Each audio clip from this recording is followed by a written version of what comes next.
Au dîner d'anniversaire des 60 ans de mon père. Ma mère m'a pointé du doigt avec cette acuité que seule une mère peut perfectionner et a aboyé. Si tu ne paies pas les factures, sors de cette famille. Le mari de ma sœur n'a pas raté l'occasion. Il s'est adossé, a ricané et a dit « Ouais, voyons combien de temps tu vas tenir. » C'est à ce moment-là que je me suis levé, j'ai pris ma veste et je suis parti. Je n'ai pas crié. Je n'ai pas pleuré. Je n'ai même pas regardé en arrière. J'ai simplement marché jusqu'à ma voiture, je suis rentré chez moi en silence. Et cette nuit-là, pour la première fois depuis des années, j'ai laissé la colère se transformer en quelque chose de froid et de clair. Un vœu silencieux. Il voulait voir combien de temps je tiendrais. Très bien. Voyons combien de temps ils tiendront sans moi. Je m'appelle Jason. J'ai 33 ans. Et jusqu'à cette nuit-là, j'étais le type à tout faire dans ma famille. Babysitter de dernière minute, Jason. Trajet à l'aéroport à 5 heures du matin, Jason. Support technique, montage de meubles, co-signataire de prêts, expéditeur d'argent d'urgence. Vous l'avez deviné, Jason. Je ne dis pas que j'étais un saint. J'aime sincèrement ma famille, ou du moins je le pensais. Les aider me donnait autrefois le sentiment d'être utile, nécessaire, apprécié. Mais quelque part en cours de route, les remerciements sont devenus une arrière-pensée. Et leur dépendance envers moi est passée de quelque chose que j'offrais à quelque chose qu'ils attendaient.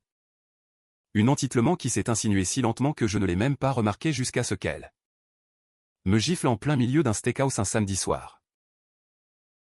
Laissez-moi revenir un peu en arrière. Je suis le plus jeune de trois, mais j'ai toujours été celui qui avait sa vie en ordre. Ma sœur Heather a 36 ans, et mon frère Matt en a 38. Heather est l'enfant chéri, du moins aux yeux de ma mère. Marié à Ben, le beau-frère au ricanement suffisant pendant le dîner, 2 enfants, clôture blanche. Vie parfaite sur Facebook. Matt, quant à lui, est un peu le fantôme de la famille. Il a déménagé à l'autre bout du pays, ne vient en avion que pour les grandes vacances. Et ne contribue en rien à la logistique familiale. Mais personne ne lui en veut pour ça. Non, ce traitement est réservé à moi, celui qui est resté. Je travaille dans la tech, un bon emploi avec un aménagement en télétravail flexible. J'ai toujours été le disponible quand quelqu'un avait besoin d'aide. Et j'ai acheté un condo modeste il y a quelques années, qui s'est immédiatement transformé en refuge familial chaque fois que quelqu'un se disputait avec son conjoint, rénové ou avait besoin d'une pause. Ma nièce avait littéralement un tiroir dans ma chambre d'amis pour ses affaires. Et parce que je n'ai pas encore d'enfant à moi, tout le monde supposait que j'avais un temps et de l'argent infini. Mes parents ne l'ont jamais dit explicitement. Mais il était clair que j'étais censé contribuer pour les anniversaires, les voyages et les dépenses imprévues. C'est juste un petit coup de main, disait maman. Tu as tellement de chance d'avoir cette flexibilité, Jess, ajoutait Heather. Toujours avec ce ton condescendant qui me donnait envie de hurler. Chaque faveur que j'accordais était enregistrée comme quelque chose qui leur était dû, non apprécié. Le dîner était censé être une célébration. Les 60 ans de papa. C'était moi qui invitais. J'avais fait la réservation, payé la compte, même organisé un petit diaporama de photos. C'était mon idée. J'ai récupéré le gâteau à sa boulangerie préférée, et je lui ai offert une montre gravée avec ton temps et le nôtre. Quelque chose de sentimental et de kitsch que je savais qu'il aimerait. Je n'ai même pas réfléchi à 2 fois pour tout payer. C'était simplement ce que je faisais. Et pourtant, même cela n'était pas suffisant.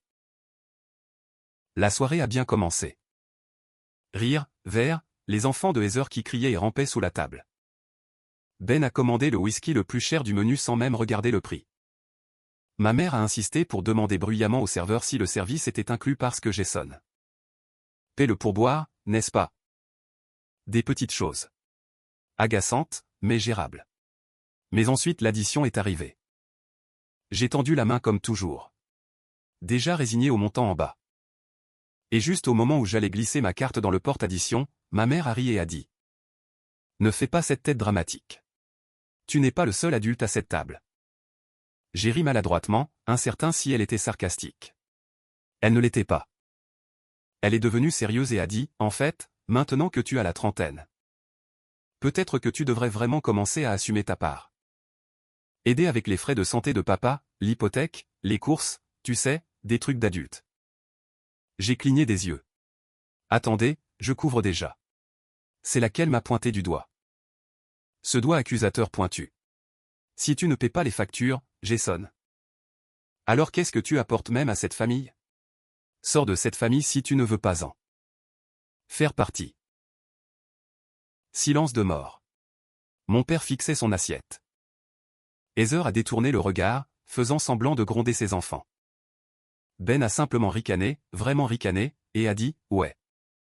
Voyons combien de temps tu vas tenir sans eux. » Ce n'étaient pas les mots qui l'ont fait. C'était la façon dont personne n'a bronché. Comme s'ils attendaient tous ce moment. Comme s'ils étaient contents que quelqu'un l'ait enfin dit à voix haute. Alors, je suis parti. J'ai conduit jusqu'à chez moi avec un nœud dans l'estomac et une boule dans la gorge. Je suis resté assis dans ma voiture devant mon condo pendant 20 minutes. À fixer simplement le volant. Je repensais à toutes les nuits tardives où j'avais conduit ma mère aux urgences. À toutes les fois où j'avais gardé les enfants de Heather sans demander un centime. À toutes les fois où j'avais envoyé de l'argent par Venmo à Ben parce qu'il avait oublié son portefeuille. À toutes les heures passées à monter des meubles IKEA, à dépanner leur Wi-Fi, à faire des courses. À assister à chaque anniversaire, barbecue et fête avec le sourire. Et apparemment, rien de tout cela ne comptait. Rien ne comptait. Alors, j'ai pris une décision. Plus de trajets. Plus de faveurs. Plus de babysitting. Plus d'aide technique rapide. Plus de vêtements d'occasion. Plus d'accueil pendant les fêtes. Plus de « Jason, tu peux juste ?» J'en avais fini. Le lendemain, j'ai mis en sourdine le chat de groupe familial. J'ai arrêté de répondre aux appels de maman. Quand Heather m'a envoyé un texto pour me demander si je pouvais récupérer sa fille à la gym le jeudi, j'ai répondu « Impossible, occupé ». Pas d'explication, pas d'émoji, rien. Quand Ben a appelé pour voir si je pouvais lui avancer de l'argent pour des billets de concert. Jusqu'à la paix, j'ai laissé sonner. Au début, il y a eu un silence radio. Je pensais qu'il ne l'avait peut-être pas remarqué, mais quelques jours plus tard. Heather m'a laissé un message vocal disant « Et juste pour prendre des nouvelles. Tout va bien? Maman a dit que tu agissais bizarrement. » Pas d'excuses, pas de reconnaissance de ce qui s'était passé au dîner. Juste, bizarrement. Je l'ai ignoré. Une semaine plus tard. Ma mère m'a envoyé un email avec un tableur intitulé « Contribution au foyer ». Je ne l'ai pas ouvert. Au lieu de cela, j'ai réservé un week-end en solo à la côte. Quelque chose que j'avais reporté pendant des années parce qu'il y avait toujours une obligation familiale. J'ai marché le long de la plage, j'ai éteint mon téléphone. Et pour la première fois depuis ce qui semblait une éternité, j'ai simplement respiré. Mais la paix n'a pas duré longtemps parce que 3 semaines après ce dîner, j'ai reçu un texto et c'est là que les choses ont vraiment commencé à se défaire. Le texto est arrivé un mercredi matin vers 10h47. J'étais en train de déboguer un morceau de code obstiné pour un projet client quand mon téléphone a vibré. C'était de Heather. Heather, je ne sais pas quel est ton problème ces derniers temps. Mais maman dit que tu es vraiment égoïste. Nous avons une réunion de famille ce dimanche. Tout le monde y va. Tu devrais venir et t'expliquer. C'était tout. Pas de « salut ». Pas de « comment vas-tu ». Juste une accusation et un ordre comme si j'étais un employé convoqué au RH. J'ai fixé le message pendant 5 bonnes minutes, le relisant encore et encore. Une réunion de famille comme si j'étais un enfant convoqué dans le bureau du directeur. J'ai presque ri, mais plus je le regardais, plus la colère se tordait dans ma poitrine. Pas une seule personne n'avait tendu la main pour s'excuser pour ce qui s'était passé au dîner. Ni mon père, ni Heather, et certainement pas ma mère. Et maintenant il doublait la mise, me présentant comme le problème. Pourtant, la curiosité l'a emporté. Je n'ai pas répondu, mais je suis venu. Dimanche après-midi. Je me suis garé dans l'allée de mes parents et j'ai immédiatement remarqué la minivan de Heather et le camion de Ben déjà stationné devant. Je n'étais pas allé à la maison depuis presque un mois, et entrer à l'intérieur semblait bizarre. Comme si je marchais dans un endroit que je connaissais autrefois. Sauf que maintenant les lumières étaient un peu plus tamisées, la chaleur un peu plus froide. Ils étaient tous dans le salon. Maman, papa, Heather, Ben, et même les enfants de Heather, étalés par terre avec des tablettes. Le volume poussait à fond comme dans une garderie. Personne n'a semblé surpris de me voir. Personne ne s'est levé. Jason, a dit maman platement, comme si elle appelait un numéro à la préfecture. Assieds-toi. Je suis resté debout. Quelqu'un peut-il m'expliquer exactement ce que je fais ici, ai-je demandé, les bras croisés. Je ne me suis pas donné la peine de feindre la politesse. Ma mère a pris une inspiration, s'est penchée en avant et a dit, nous nous inquiétons pour toi. J'ai vraiment ri. Vous vous inquiétez pour moi? Oui, est intervenu Heather. Tu ignores tout le monde. Tu as manqué le spectacle d'art des jumeaux. Tu n'as pas répondu au email de maman. Et tu as manqué ton dîner dominical habituel. Tu exclus la famille. Ben a haussé les épaules depuis le canapé. Tu agis comme une diva, mec. Comme si, juste parce que tes sentiments ont été blessés. Tu allais ghoster toute la famille. Allez. J'ai regardé tout le monde, attendant de voir si quelqu'un, n'importe qui, allait reconnaître ce qu'ils avaient fait. Mais ils se sont juste contentés de me fixer, attendant que je m'explique. Alors j'ai dit lentement, aucun d'entre vous n'a pensé que peut-être, juste peut-être, la façon dont j'ai été traité à l'anniversaire de papa avait quelque chose à voir avec ça. Il y a eu un moment de silence. Puis maman a secoué la tête. Jason. Ce n'était pas à propos de toi. C'était à propos de la famille. Nous parlions de contribution. Et franchement, nous en parlons depuis un moment. Mon estomac s'est retourné. Vous avez parlé de moi dans mon dos. Ce n'est pas dans ton dos, a-t-elle claqué. C'est de l'inquiétude. Tu ne fais pas ta part. Heather a 2 enfants et une hypothèque. Ben a pris des boulots supplémentaires juste pour maintenir les choses à flot. Et ton père? Elle a regardé papa, qui restait silencieux, le regard fixé sur le sol. Il a eu plus de problèmes de santé. Et toi tu flottes dans ton petit condo en partant en vacances. Nous avons besoin que tu assumes tes responsabilités. Assumer mes responsabilités, ai-je répété. J'assume mes responsabilités depuis des années. Vous agissez comme si j'étais un gamin gâté. Allongé sur un yacht pendant que vous mourrez tous de faim. Nous ne disons pas ça, a dit Heather. Bien que son ton ait clairement indiqué qu'il le pensait. Ben a ajouté, tu dois juste arrêter d'agir comme si tout ce que tu fais était une énorme faveur. Comme si tu faisais du travail caritatif. Tu fais partie de la famille. Tu n'as pas droit à un trophée pour aider. Cela m'a touché plus fort que je ne l'attendais. Parce que c'était ça, n'est-ce pas? Il ne voulait pas mon aide. Il l'attendait. Et au moment où j'ai arrêté de donner, j'étais égoïste, une diva, une déception. Je ne suis pas resté longtemps après ça. Je leur ai dit que je n'étais plus intéressé par le rôle d'assistant non payé et que s'ils voulaient une relation à sens unique, ils pouvaient en trouver un autre. Maman a levé les yeux au ciel. Heather a dit que j'étais dramatique. Ben a marmonné quelque chose dans sa barbe à propos des flocons de neige émotionnels. Et mon père n'a toujours rien dit. Je suis sorti de cette maison en ressentant un étrange mélange de rage et de tristesse. Comme si je pleurais quelque chose qui était mort depuis longtemps. Mais qui n'était enterré que maintenant. Je pensais que ce serait la fin. Ce ne l'était pas. La semaine suivante, j'ai reçu une lettre par courrier. Une lettre physique dans une enveloppe blanche. Écrite à la main dans la cursive parfaite de ma mère. À l'intérieur se trouvait un récapitulatif de 2 pages des contributions mensuelles avec des catégories comme dîners familiaux, fonds d'urgence et réparations ménagères. En bas figurait un montant de 50$ par mois avec une note qui disait « Puisque tu n'aides pas actuellement d'autre façon. Ce serait un montant équitable à contribuer à l'avenir. Nous ne demandons rien que tu ne puisses pas te permettre.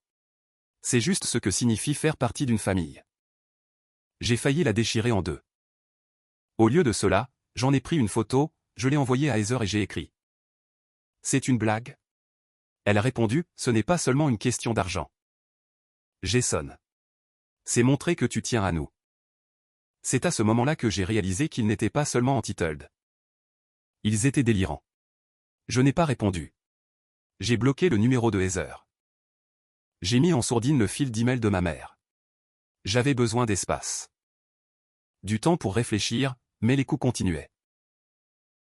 Quelques jours plus tard. J'ai appris par un ami commun que Ben disait aux gens que j'avais coupé la famille financièrement et que j'abandonnais mon père malade. Apparemment, il s'était plaint à des gens à la salle de sport. Et les ragots s'étaient répandus comme une traînée de poudre. Soudain, d'anciens amis de la famille ont commencé à me contacter, demandant si tout allait bien. Offrant des prières. Un a même demandé si j'avais besoin d'aide pour pardonner. Pardonner à qui, eux? J'étais furieux. Mais ensuite est venu le point de rupture. C'était 2 semaines après la réunion de famille. J'ai reçu un appel de l'accueil de mon immeuble. Une femme nommée Sarah, nouvelle réceptionniste. Elle a dit « Bonjour, désolé de vous déranger. Mais votre sœur est là avec 2 enfants et quelques sacs. Elle a dit que vous les attendiez. » Mon sang s'est glacé. J'ai descendu en courant et ils étaient là. Heather, ses jumeaux et 3 valises dans le hall. « Qu'est-ce que tu fais ici ?» ai-je demandé, essayant de rester calme. Elle a eu l'air surprise, comme si j'étais celui qui était bizarre. « Maman a dit que tu serais d'accord. Ben et moi prenons une pause. Juste quelques nuits. J'ai besoin d'espace. Et les enfants adorent ici. Je n'ai jamais accepté ça, ai-je dit, la voix montant. Jason, a-t-elle dit en baissant la voix comme si elle grondait un enfant. Nous sommes une famille. Tu ne vas pas tourner le dos à tes propres nièces et neveux. N'est-ce pas? Je n'ai pas répondu. Je me suis simplement retourné et je suis sorti de l'immeuble. Je les ai laissés là dans le hall, valises et tout. Je suis resté assis dans ma voiture longtemps, agrippant le volant. Le cœur battant dans mes oreilles. Je ne savais pas ce que je ressentais. Trahison, colère, dégoût. Tout se brouillait en une lourde pression dans ma poitrine. Quand j'ai finalement démarré, je savais que quelque chose avait changé, quelque chose de permanent. Ils ne me voyaient pas comme une personne, pas comme un frère, pas comme un fils, juste un outil. Une ressource. Et quand cet outil s'est arrêté de fonctionner, ils n'ont pas demandé pourquoi. Ils ont juste trouvé de nouvelles façons de le forcer à reprendre du service. Cette nuit-là, je me suis versé un verre de whisky et j'ai regardé par la fenêtre de mon condo. Les lumières de la ville scintillant en bas. J'ai pensé à chaque anniversaire que j'avais aidé à planifier. À chaque rendez-vous chez le médecin où j'avais conduit maman, à chaque séance de babysitting. À chaque dollar que j'avais donné sans y réfléchir à 2 fois. Et puis j'ai pensé à cette lettre, à cette réunion de famille. À ce petit ricanement suffisant sur le visage de Ben. Et à Heather qui se présentait comme si j'étais un Airbnb de secours. Et mon père, toujours silencieux, toujours complice. C'est là que l'idée a commencé à se former. Pas mesquine, pas bruyante, juste délibérée. Ils voulaient savoir combien de temps je tiendrais sans eux. J'étais sur le point de leur montrer exactement ce qu'ils étaient sans moi. Mais d'abord, j'avais quelques liens à couper. Je n'ai parlé à personne de ma famille pendant presque 2 mois après que Heather a essayé de larguer ses enfants chez moi. J'ai bloqué son numéro. Je me suis désinscrit du calendrier de groupe que maman avait fait sur Google. Oui, elle avait fait un calendrier pour suivre les anniversaires. Dîners et événements de tout le monde. Et j'ai commencé à faire quelque chose que j'aurais dû faire depuis des années. Vivre pour moi-même. Mais voici la partie que personne ne vous dit jamais sur le fait de couper les personnes toxiques. Au début, cela ne donne pas un sentiment d'empowerment. Cela ressemble à du deuil. Un vrai deuil viscéral. Comme pleurer une version de ta vie qui n'a jamais vraiment existé. Je m'étais toujours dit que ma famille pouvait être exigeante, un peu ingrate. Mais qu'au fond ils tenaient à moi, qu'ils m'appréciaient, que si je continuais à être présent. À aider, ils finiraient par faire la même chose pour moi. Spoiler, ils ne l'ont pas fait. Donc quand j'ai enfin pris du recul, vraiment pris du recul. C'était comme tirer sur un fil qui a tout défait de ce que je pensais savoir sur eux et sur moi-même. La première semaine après le no-contact a été brutale. Je continuais à vérifier mon téléphone par habitude. M'attendant à un message de mon père ou peut-être d'un des enfants. Rien n'est venu. Le silence était assourdissant. Je repensais au fait, comment maman me demandait de venir tôt pour aider à installer. Comment je restais tard pour faire la vaisselle pendant que Heather s'éclipsait avec des enfants. Fatigué et que Ben était appelé au travail. Et je me demandais qui faisait tout ça maintenant. Avait-il trouvé un nouveau Jason? Cela semblait comme si une partie de moi était morte. La partie qui existait uniquement pour les servir. Et sans cette partie, je n'étais plus sûr de qui j'étais. Je me suis un peu effondré. Pas dans une scène dramatique de film. Juste un lent, terme détricotage. Le travail en a souffert.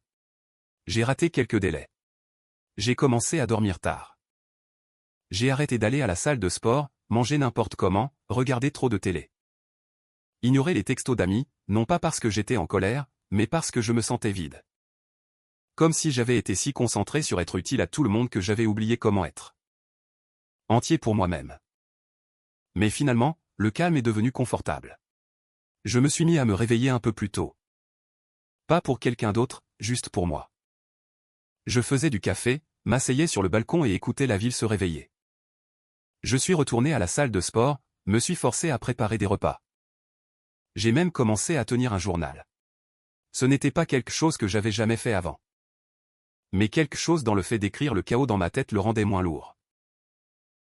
Et puis j'ai trouvé une photo. Je nettoyais un tiroir et je suis tombé sur une vieille photo d'il y a des années.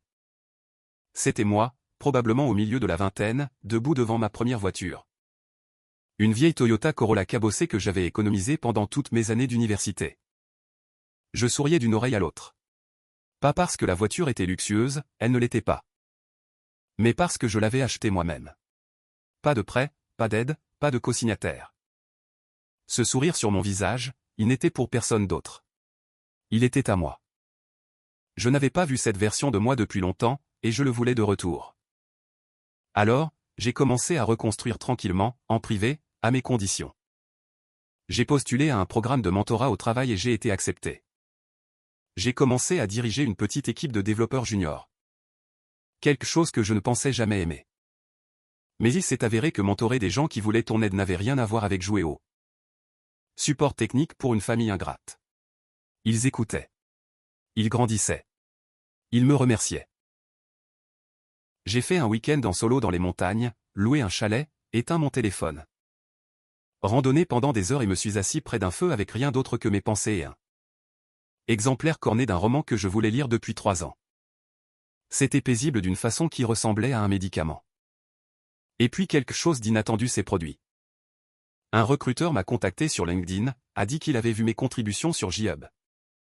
Aimait quelque chose que j'avais construite, et voulait parler. J'ai presque ignoré, pensant que c'était du spam, mais quelque chose m'a dit de prendre l'appel. Pour faire court, cela s'est transformé en une offre. Poste de lead développeur dans une start-up de taille moyenne avec une flexibilité totale en télétravail, une augmentation de salaire et des actions. Ce n'était pas juste une promotion, c'était un bond.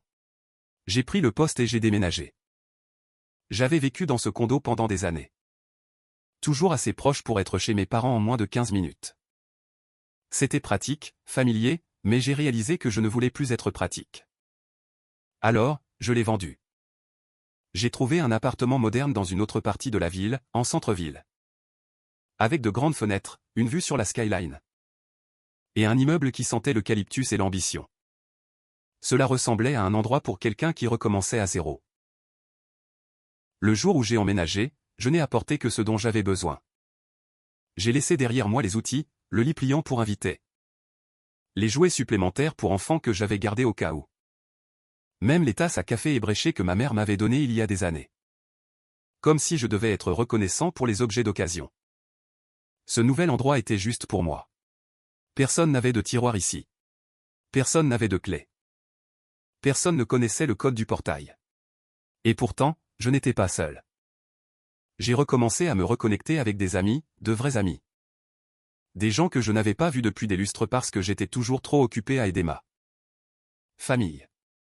Nous avons pris des verres, vu des films, fait des randonnées, joué à des jeux de société.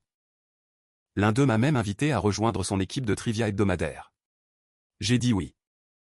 J'ai même recommencé à sortir lentement, prudemment, sans aucune pression pour expliquer mon passé. Je n'ai pas mentionné ma famille, non pas parce que je cachais quelque chose. Mais parce que pour une fois, ce n'était pas pertinent. Je n'étais pas la béquille de quelqu'un. J'étais juste moi. Et plus je m'investissais dans cette nouvelle vie, plus je réalisais combien j'avais abandonné auparavant.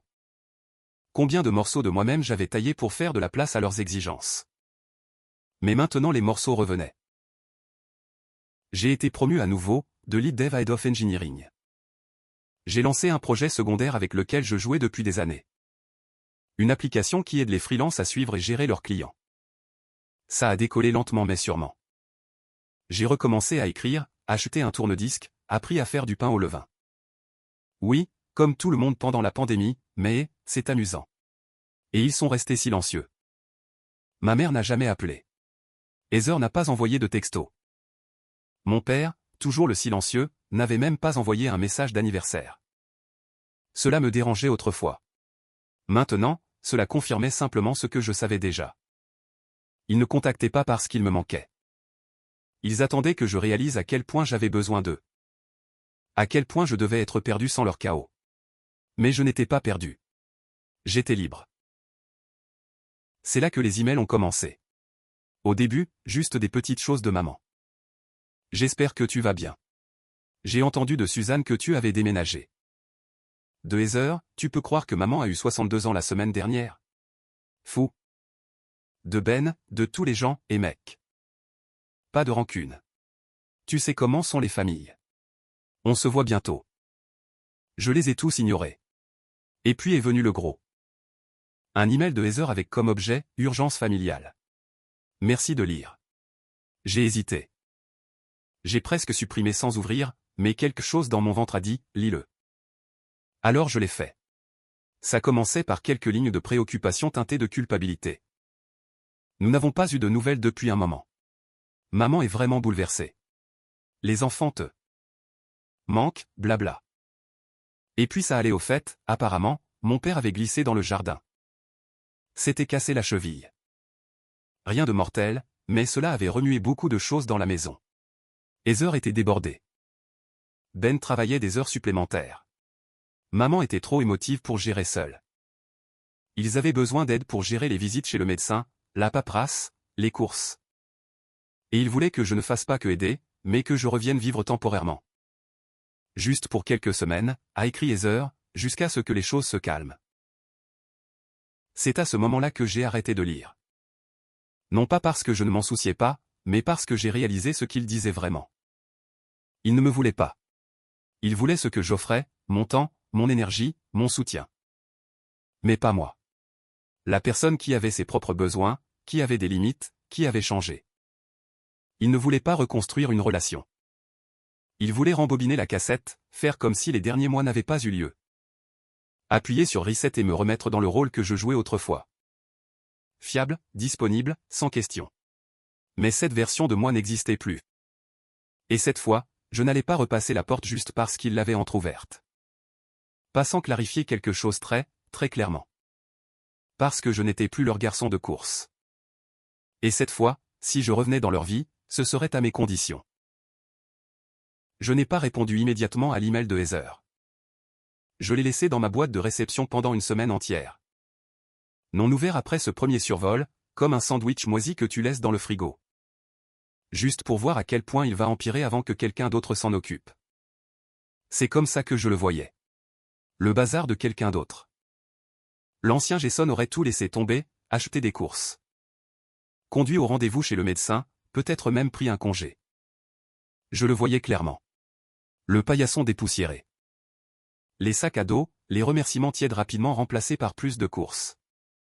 Plus de culpabilité, plus de contrôle. Mais ce n'était plus moi. Cette fois, je n'allais pas réparer pour eux. J'allais l'exposer. Parce que quelque part entre récupérer ma vie et relire cette pathétique supplique d'urgence familiale, une nouvelle idée a commencé à se former. Pas une mesquine, pas émotionnelle, un plan clair et calculé. Pendant des années, je les ai laissés profiter de moi parce que je ne voulais pas être ce type. Vous savez, le fils froid, égoïste. L'étranger à la fête de l'Action de grâce dont tout le monde murmure. Je pensais que si je continuais à être présent, ils finiraient par l'apprécier. Spoiler, ils ne l'ont pas fait. Mais maintenant j'avais quelque chose qu'ils n'attendaient pas. De la distance, de la clarté et du pouvoir. Pas seulement financier, même si cela n'a pas fait de mal. J'avais eu une augmentation massive avec la promotion. Et mon projet secondaire commençait enfin à générer des profits. Non, je parle de levier. Je savais comment ma famille fonctionnait, ce qu'ils cachaient, ce qu'ils craignaient. Ce dont ils dépendaient. Et je savais exactement comment utiliser cela contre eux. Pas par dépit. Mais parce qu'il était temps qu'ils comprennent enfin les conséquences de m'avoir traité comme un paillasson. Mais je ne pouvais pas y aller en tirant à vue. C'était l'ancien schéma familial. Émotion, confrontation, larmes, culpabilité, silence, répétition. Non, cela devait être fait différemment. Tranquillement, stratégiquement. Alors, j'ai commencé à planifier. D'abord, l'information. Avant de pouvoir faire quoi que ce soit, je devais savoir dans quoi je m'engageais. J'ai donc passé quelques appels. J'ai contacté une vieille amie de l'université, Zoé, qui travaillait comme travailleuse sociale et avait un réseau ridicule. Je lui ai expliqué la situation légèrement, comment mon père avait été blessé. Comment la famille pourrait avoir du mal à gérer les choses. Et comment j'avais entendu des rumeurs sur un désordre financier. Jason, a-t-elle dit autour d'un café. Tu n'es pas responsable de nettoyer leur chaos. Je sais, ai-je dit. Je suis juste curieux de savoir à quel point le chaos va loin. Elle m'a lancé un regard, mais a fini par m'aider à trouver des registres publics. Il s'est avéré que la maison où j'ai grandi n'était pas seulement au nom de mes parents. Elle avait une ligne de crédit sur valeur domiciliaire ouverte il y a 3 ans. Et devinez qui était le co-signataire? Moi. J'ai failli m'étouffer avec mon latte en lisant le document. Quelque part dans le fouillis de papier que ma mère me faisait toujours signer rapidement pendant un dîner familial. Ils avaient glissé ça dedans. Je me souvenais de la soirée où papa avait parlé de refinancer pour des rénovations. Juste quelques papiers. J'avais signé avec une assiette de côte levée dans une main.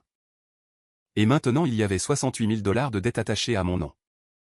Je me suis adossé à ma chaise, stupéfait. Ce n'était pas seulement manipulateur. C'était frauduleux. Je n'avais pas accès au compte, pas de contrôle sur les dépenses. Et pourtant la banque me considérait comme responsable. S'il faisait défaut, cela toucherait mon crédit, mon avenir. Deuxièmement, la documentation. J'ai passé la semaine suivante à rassembler chaque faveur.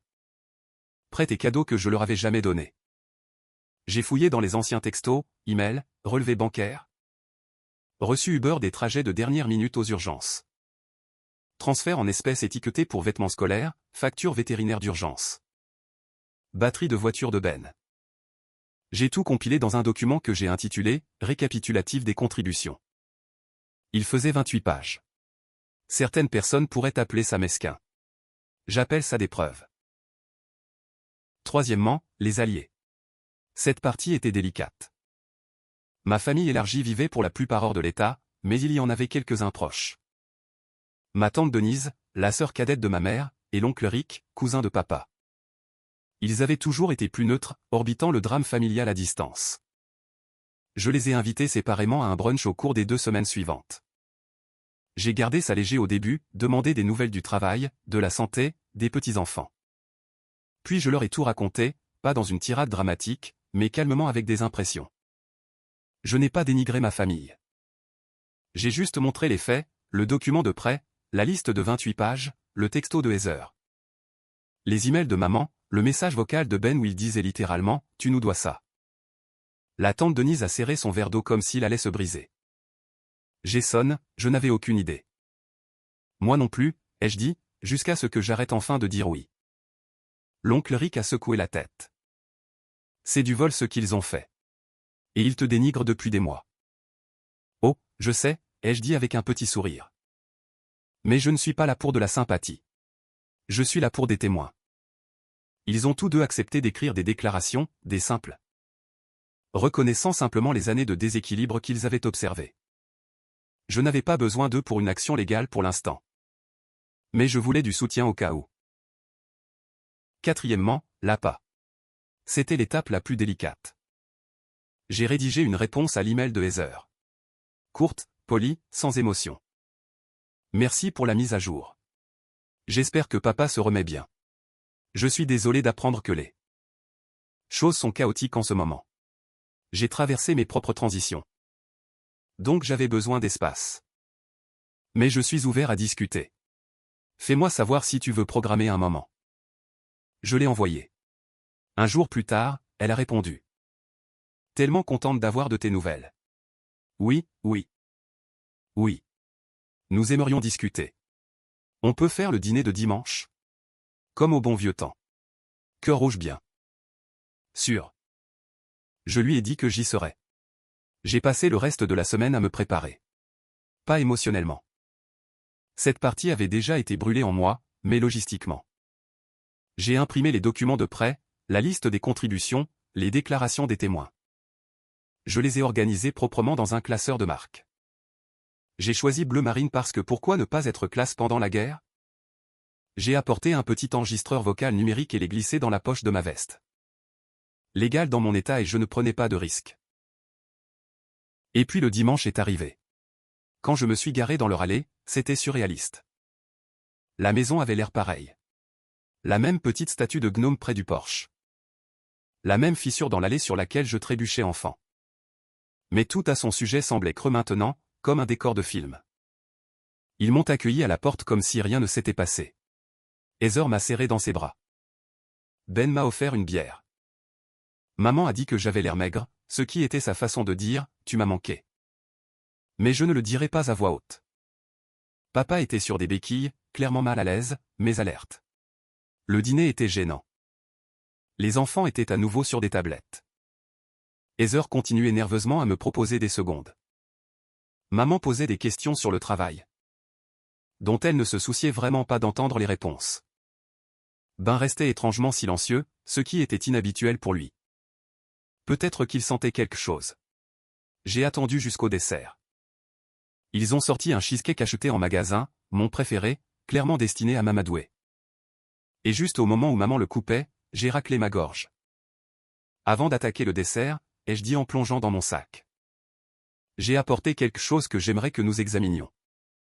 J'ai posé le classeur sur la table. L'air a changé. Qu'est-ce que c'est? A demandé maman. Des reçus, ai-je dit en l'ouvrant à la première page.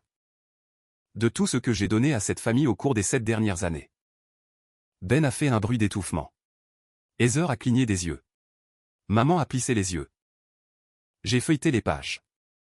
Trajet, argent d'urgence, travail non payé, babysitting, co-signature de prêt. Je ne savais pas que c'était des prêts. Maman a levé la main comme si j'étais un élève mal élevé. Jason, ce n'est pas approprié. Non. Ce qui n'est pas approprié, c'est d'utiliser mon crédit pour prendre 68 000 $ sans mon consentement. Heather a pâli. Ben s'est levé. Ok, nous n'avons pas besoin de faire ça maintenant. Je me suis levé aussi, calme, maîtrisé. Aussi, nous le faisons, ai-je dit. Parce que voici ce qui va se passer. Je vous donne à tous une chance de tout avouer. D'admettre ce que vous avez fait, et d'effacer la dette. Sinon. J'ai sorti mon téléphone et l'ai posé sur la table, écran allumé sur un contact. Avocat Mitch Rosen. Je dépose un rapport de fraude lundi matin. La pièce était silencieuse. Et c'est là que maman a dit la seule chose à laquelle je ne m'attendais pas. Tu ne le ferais pas. Et j'ai souri parce que cela signifiait qu'elle savait exactement de quoi je parlais. C'était le moment où j'ai su que le plan fonctionnait. Mais ce n'était pas fini. Parce que la vengeance n'était pas seulement une confrontation. C'était à propos du contrôle. Et je n'allais pas seulement les dénoncer. J'allais les couper complètement et les laisser regarder pendant que je construisais une vie sans eux dedans. De zéro. Avec du pouvoir, avec de la paix. La pièce est devenue morte silencieuse. Le couteau de maman planait en l'air au-dessus du cheesecake. Ben était figé avec une fourchette à mi-chemin de sa bouche. Les enfants de Heather avaient enfin levé les yeux de leur tablette. Et mon père, toujours silencieux, toujours sur béquille, s'est juste adossé. Fixant le classeur bleu marine comme si c'était une bombe à retardement. Je n'ai pas élevé la voix. Je n'ai pas jeté le classeur sur la table ni insulté qui que ce soit. J'ai juste laissé le silence faire le travail. Laissez-le s'étirer jusqu'à ce que son poids commence à appuyer sur leurs poumons. C'est là que Heather a craqué. Jason, a-t-elle dit d'une voix fine et tremblante. C'est inutile. Tu exagères complètement. Inutile, ai-je répété, toujours calme. Vous avez forgé ma signature sur un prêt de 68 000 $. Vous n'aviez aucune intention de me le dire. Et si vous aviez fait défaut? Cela aurait coulé mon crédit, pas le vôtre. Ce n'est pas un malentendu. C'est une fraude. Ben s'est levé, tout en poitrine et en bluff. Ok, mec. Calme-toi. Personne n'avait l'intention de. J'ai parlé à mon avocat, ai-je coupé. Il a déjà vu les documents. Il est d'accord que cela peut aller dans 2 directions. soit nous résolvons cela en privé avec votre pleine coopération. Soit nous escaladons. Cela inclut un rapport de police. L'implication de la banque et toute l'étendue des conséquences légales. J'ai posé mon téléphone sur la table et tapoté l'écran. L'enregistreur audio brillait en rouge. J'enregistre aussi cette conversation depuis que je suis entré, ce qui est légal dans cet état. Au fait. Ben a juré dans sa barbe et s'est rassis.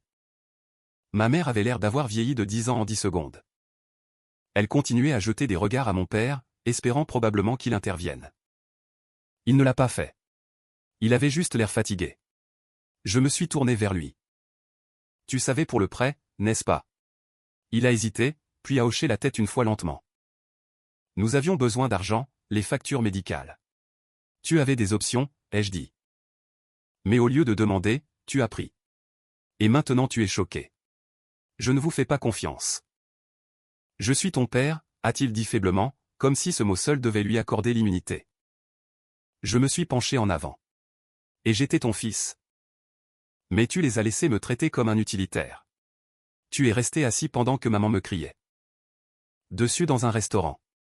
Pendant que Heather larguait ses enfants chez moi. Pendant que Ben me traînait dans la boue auprès de quiconque voulait écouter. Tu n'as jamais une seule fois pris ma défense, même pas quand je suis sorti du dîner d'anniversaire. Ma mère a claqué sa serviette sur la table. Nous sommes une famille, Jason. Les familles ne comptent pas les faveurs. Non, ai-je dit, elles sont à propos du respect. Et pendant la dernière décennie. Vous ne m'en avez montré aucun. Puis j'ai ouvert la section finale du classeur et sorti une feuille que j'avais gardée pour ce moment. Une lettre notariée datée de la veille. Elle indiquait mon retrait formel du prêt sur valeur domiciliaire en tant que cosignataire. Invoquant une clause de fraude due à un consentement falsifié. Mon avocat l'avait déjà déposé à la banque. J'avais une preuve de discordance de signature d'un analyste graphologue judiciaire. Cela m'avait coûté $500 en une semaine d'efforts, mais ça valait chaque centime. Je ne suis plus sur votre prêt, ai-je dit. J'ai aussi gelé tous les comptes joints auxquels mon nom a jamais été attaché. J'ai notifié l'IRS. De tout paiement passé étiqueté comme cadeau qui était en fait des remboursements déguisés en générosité. Et j'ai signalé votre adresse sur toutes les vérifications de crédit associées à mon identité. Vous ne pourrez plus utiliser mon nom à nouveau. Le visage de Heather est devenu rouge écarlate. C'est de la folie. Tu ruines tout. Non, ai-je dit, en me levant enfin. Je mets fin à tout. Puis j'ai regardé chacun d'eux un par un. Heather. Tes enfants sont innocents. Mais tu les utilises comme appât pour me piéger. Plus jamais. S'ils veulent un jour me contacter quand ils seront plus grands, ils sont les bienvenus. Mais je ne jouerai pas les chauffeurs ou babysitter pour t'aider à échapper à ton mari. Elle a ouvert la bouche pour protester, mais j'ai levé une main. Ben, la prochaine fois que tu es fauché. Peut-être ne ricane pas quand quelqu'un s'éloigne de ton parasitisme. Si j'entends un jour que tu as utilisé mon nom ou essayé de contacter mes collègues à nouveau, je traînerai ton nom sur toutes les plateformes que j'ai. Tu travailles dans un domaine qui repose sur la réputation. Je te promets que tu perdras la tienne. Ben a pâli. Et maman, sa lèvre tremblait. Jason, s'il te plaît. Non. Tu as choisi de transformer la culpabilité en arme, de manipuler. D'utiliser ton fil comme une banque. Ce n'est pas de l'amour. C'est du contrôle. Et tu as perdu ce contrôle au moment où je suis parti. Elle avait l'air de pouvoir pleurer pour une fois. Je m'en fichais. Je me suis tourné vers mon père une dernière fois. J'avais besoin que tu me défendes une fois. Juste une fois. Mais tu es resté assis là chaque fois. Et tu as laissé faire. Alors voici moi qui me défends moi-même. Et je ne demande pas ta bénédiction. Je te donne un préavis. J'ai pris le classeur et l'enregistreur. Les ai rangés dans mon sac et suis allé à la porte d'entrée. Personne ne m'a suivi. Personne ne m'a supplié de rester. En sortant, j'ai vu le gnome sur le porche à nouveau. Le même qui me faisait peur enfant. Je me suis baissé, les ramassé et les retourné. Il avait encore le petit autocollant de quand je l'avais acheté à 10 ans avec mon propre argent de poche. Un cadeau pour la fête des mères. Je l'ai reposé doucement. Cet enfant ne leur devait plus rien. Les retombées sont venues rapidement. Une semaine plus tard, j'ai reçu une lettre de la banque confirmant mon retrait du prêt et une note indiquant que le compte avait été gelé en raison de documents de fraude. Apparemment, ils étaient en retard sur les paiements. Sans mon nom pour le stabiliser, les choses se sont défaites. 2 semaines plus tard, ma tante Denise a appelé. Ils perdent la maison, a-t-elle dit presque essoufflée. La banque va procéder à la saisie s'ils ne peuvent pas refinancer. Je n'ai rien dit. Elle a hésité. Ta mère a dit à tout le monde que tu les avais fait chanter. Laisse-la, ai-je dit. La vérité a une mèche plus longue que les mensonges. Mais elle brûle plus brillamment. 3 semaines après ça, Ben a perdu son emploi. Apparemment, un contact que j'avais autrefois recommandé a entendu le message vocal où il m'appelait un parasite. Manipulateur émotionnel et l'a fait passer. Conduite non professionnelle. Surtout de la part de quelqu'un qui prétendait être un joueur d'équipe. Son contrat n'a pas été renouvelé. Heather m'a envoyé un email. Juste une ligne. Tu es content maintenant? Je n'ai pas répondu parce que je n'étais pas content. J'étais libre. Des mois ont passé. Je n'ai jamais regardé en arrière. Mon nouvel appartement est devenu un sanctuaire. J'ai reçu des amis, commencé à sortir sérieusement. Construit des meubles de mes propres mains et accroché de l'art qui me faisait vraiment ressentir des choses. J'ai voyagé, j'ai ri, j'ai trouvé un silence qui n'était pas lourd, mais paisible. Et le meilleur, je ne me suis jamais senti tenté de revenir. Même pas pendant les fêtes. Pas quand maman a essayé de m'envoyer des cartes de Noël passives-agressives signées « Amour de ta vraie famille ».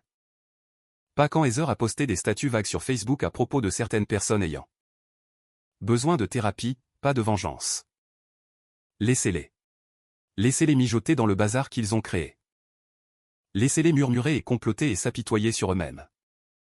Parce que j'en avais fini de nettoyer après des gens qui pensaient que l'amour se mesurait en faveur et que la loyauté signifiait l'obéissance. Je n'ai pas brûlé le pont. Je l'ai construit brique par brique, solide et fort. Et puis je l'ai traversé. Et je n'ai jamais regardé en arrière.